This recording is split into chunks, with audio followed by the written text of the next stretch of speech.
स्वलीलया जगत्यासुम् आविर्भूतमजं विभुं राम रक्षां पठेत् प्राज्ञः पापग्नि सर्वकामना शिवो मे राघवः पातु बाल दशरथात्मजः।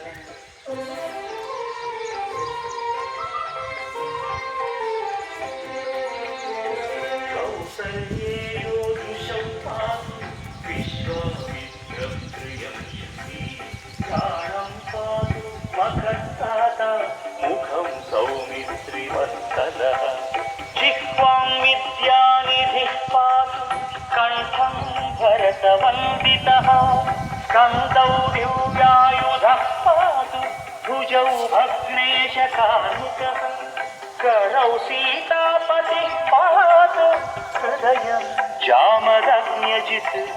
मध्यं पातु खरध्वांसि नाभिं जाम्बवदाश्रयः सुग्रीवेशः कटिं पातु सत्किनी हनुमत्प्रभुः ऊरूरभुक्तमः पातु रक्षः कुलविनाशकृत्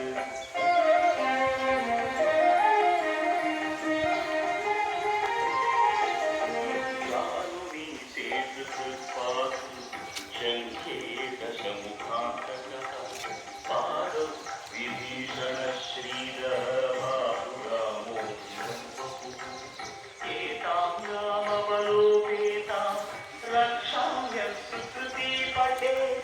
सचिराम सुखी पुत्री